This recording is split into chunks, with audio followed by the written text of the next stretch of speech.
Àngel Mollera, ha acabat 11è.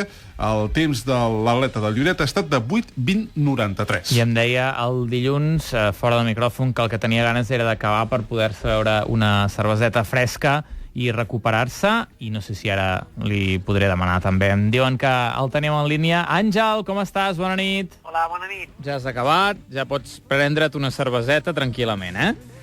Sí. Em prendré una avui per recuperar bé, però només una perquè si no acabaré pels terres. Sí, perquè clar, després de tot l'esforç, més d'una ja seria perillosa.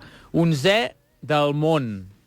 Vaja, com ho valores? Sí, es diu aviat. Sí. El món es diu aviat, però amb la colla d'atletes que hi ha i molt bons, a sobre ha sigut una cursa que potser no m'esperava, no? Jo creia que potser sortirien una miqueta més lents, però han sortit molt i molt ràpid i bueno, he fet la meva cursa com vaig dir, que em donava igual que sortissin com sortissin, i m'he dedicat a intentar economitzar tot el que podia.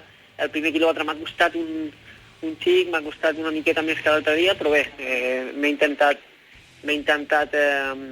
col·locar bé i he agafat l'objectiu de ser entre els 3 millors europeus, que finalment no he pogut ser, m'he quedat a menys d'un segon. El quart millor europeu, per això dona esperances d'aquí uns anys en els europeus. L'altre dia nosaltres ens emocionàvem veient la semifinal que havies corregut tan ràpida, havies passat a la final amb el quart millor temps, però tu mateix ja ens deies, compte que sobretot tota aquesta colla de canians, amb Ken Boy al capdavant, quan s'hi volen posar de veritat, s'hi posen de veritat. I avui ja des del primer metre s'ha vist que el grup s'hi ha posat de veritat. Sí, des del primer metre. Jo m'hagués agradat sortir una mica més endavant, però s'ha muntat un grup allà, a sobre anaven com 2 files i era molt difícil, no? El primer quilòmetre fins i tot he anat molt parat perquè tenia gent davant que no saltava gairebé l'obstacle i m'ha costat, però bé, he fet una gran marca al final, he fet 8:20 un altre cop en 3 dies, a la semifinal vaig fer 8:19 i puc estar molt i molt content i els europeus l'any que ve, doncs, una motivació de poder estar lluitant per les medalles. L'altre dia també deien que estàvem sentint un nou Àngel Mollera, no? Un Àngel Mollera molt més positiu, amb molta més moral, i clar, la moral aquesta dels europeus em sembla que ara et donen l'objectiu claríssim. Sí, no, clar, això està claríssim, que jo l'any passat ja anava molt i molt bé, ja portava 2 anys amb un psicòleg esportiu que m'havia ajudat moltíssim i aquest any doncs, he demostrat que l'any passat també podia haver fet alguna gran a l'Olimpiada, no?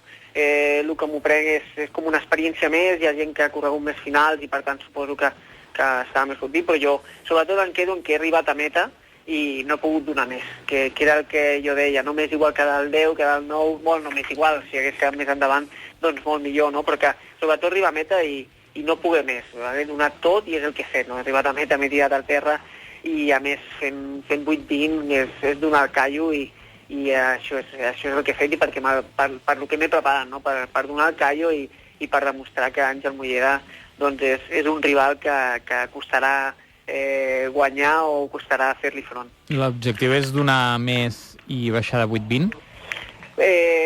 Bueno, seria en un altre campionat del món seria poder doncs, a la semifinal córrer, fer si faig 8:19, 8:18 bé, però després a la final intentar estar per sota dels 8:15, que seria això, ser finalista, estar 7è, 8è, i això seria l'objectiu, no? Sempre que acabes un campionat l'analitzes i penses que ho pots fer i amb un any més d'experiència doncs estic segur que el proper objectiu meu ja no és estar a la final, sinó serà ser dels 8 millors del món i espero doncs, d'aquí 2 anys a Pequín poder assolir aquest objectiu. Doncs això és un gran canvi, Si aquest any, l'altre dia, l'Àngel Mollera ens deia que l'objectiu era estar entre els 15 millors, haurem de canviar una miqueta més els objectius i ser una miqueta més ambiciosos. És l'Àngel Mollera, l'entrevistàvem aquest dilluns al Club de la Mitjanit de Catalunya Ràdio, ens explicava les seves sensacions després d'haver-se classificat per la final i li dèiem, dijous volem tornar a parlar amb ell, passi el que passi en aquesta final,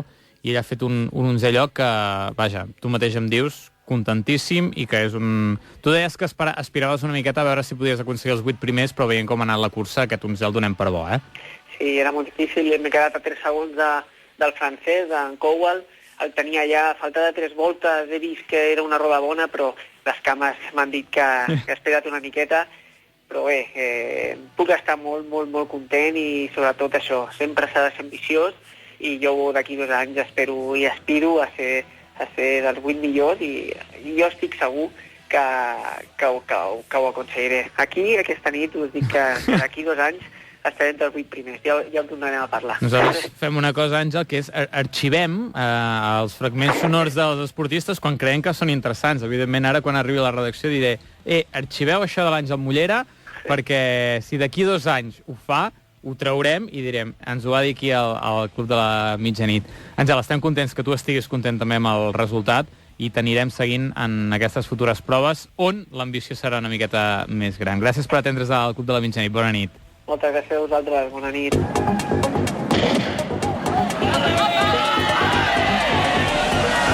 Us dic aquí al Club de la Mitjanit que d'aquí 2 anys estaré entre els 8 primers. M'agrada, m'encanta que siguin així d'ambiciosos els esportistes del país. Carles, avui en el Mundial d'Atletisme, la jornada, què més podem destacar? Doncs mira, primer de tot potser